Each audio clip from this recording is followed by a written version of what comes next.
What's going on, people? We are Tottenham TV, back here for another episode of the 5 Takeaways. This time we look at the West Ham 1-1 draw at the London Stadium yesterday and see what 5 things we can take away from the game. And let's start off with number 1, and that is shining light.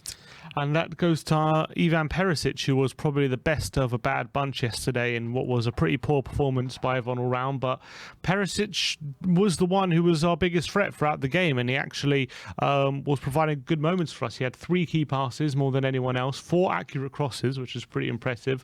He also hit 4 out of 4 of his long passes, completed 2 dribbles, and was a key figure for us, actually providing some threat to West Ham. So for me, he was a shining light amongst a sea of darkness. Yeah, I mean, I would put maybe Kulusevski in there as well, because I thought he had a fairly positive game at times. But yeah, I take your point. Perisic was our best player on the pitch yesterday, and you know, it's actually nice to see a proper wing back that can attack and defend on the pitch, and he creates really good moments for us.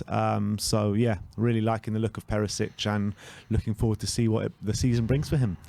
But let's move on to the second takeaway, and that is mixed bag. And that goes to Yves Bissouma, who obviously made his debut in a Spurs shirt yesterday, and what was not his best display. Hopefully displays improve, but there was some good stuff and some bad stuff. Obviously got a yellow card which early on, which led to him being a bit hampered. Didn't make any offensive contributions in terms of key passes or dribbles or shots or anything like that.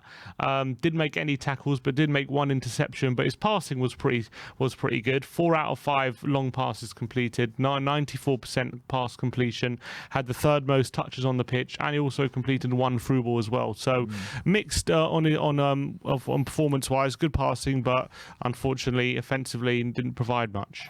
Yeah, I mean, he was stifled by that early yellow card, stupid yellow card, by the way, to get on your debut or any time, to be honest, that early in the game. But I just felt like always expected more from Bissouma yesterday, but you know, you got to give him a pass because it's his first game and what have you. So definitely more to come from Bissouma. But I wasn't that happy with his performance yesterday. But let's move on to number 3, and that is more possession, more problems. Yeah, and that goes to yesterday. Spurs actually registered their highest figure for the season so far of for possession, which was 62%, more possession than in any other game. But it also led to our lowest XG in any other game as well, 0.7 throughout the whole 90 minutes.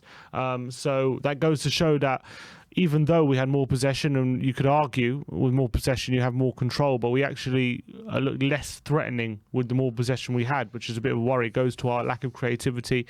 Maybe with the right wing back and midfielder situation, we don't really have players who are, when you have a team as good as West Ham at defending, it's very difficult to break them down sometimes. And unless we were hitting them in transition when we had the possession domination, we were struggling to create, and that's something that was a problem identified last season for sure, and as of yet doesn't look to be solved. Hopefully once we get Perisic there, maybe Bissouma fully acclimatized, that can maybe get resolved, but at the moment it's still a bit of an issue.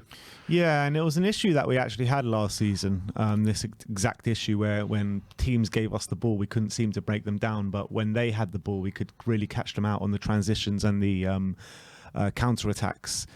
But we did seem to fix it last season, and you know, the back end of the season, maybe 10-15 games to go, we actually started looking really good with building up play from the back and in possession. So I'm not sure what's actually happened this season and why it's reverted back to that problem, but seeing as he has fixed it before, hopefully he can fix it again, is all I can say.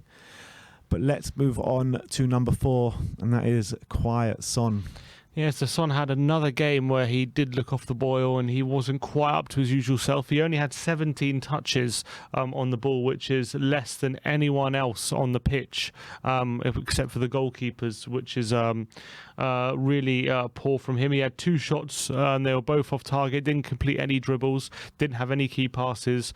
So he is very much off the ball at the moment, Heung-min Son, and it's obviously I back him to get back to his best, and I'm sure he will, but right now he really is not on his game.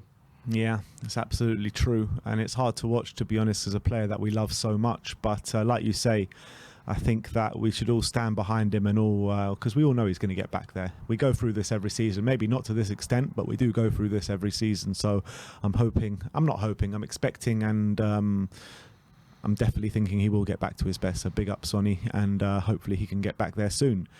Next up, and last but not least, number 5, and that is positives. Yeah, so despite the fact there was a poor result and poor performance, I think in the bigger picture there are a lot of positives to take from our first 5 games.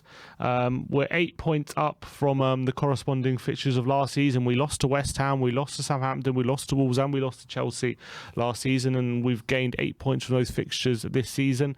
We are still currently unbeaten after 5 games, 3 wins and 2 draws, currently sitting in 3rd place at the moment as well in the league. I know we're 4 points behind top place Arsenal, but it's 5 games in. It's a long way to go. And I think that even though we're not playing our best football, we're still in a very, very good position. And it's important to look at the positives of where we are as opposed to focusing on all the negatives as well.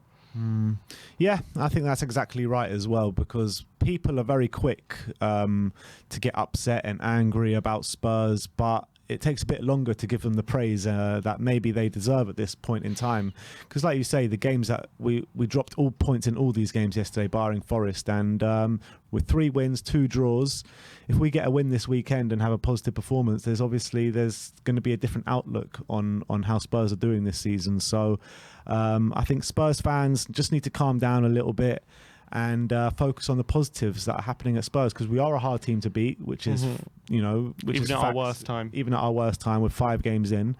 And we're still creating a lot of chances. So I think there are reasons to be positive, even though the football is a bit dire at the moment. I think that we need to stick together and we need to trust in what Antonio Conte is doing, because he's making us very hard to beat and he's making us create chances as well. So it's not all bad, even though the performances are bad at the moment. I expect they will get better pretty soon once we click. So there are reasons to be positive. So stay positive, guys. Those are our 5 takeaways. Let me know in the comment section below what your takeaways are. And if you agree with our takeaways, let us know in the comment section below. Like, subscribe and comment. And as always, come on you Spurs.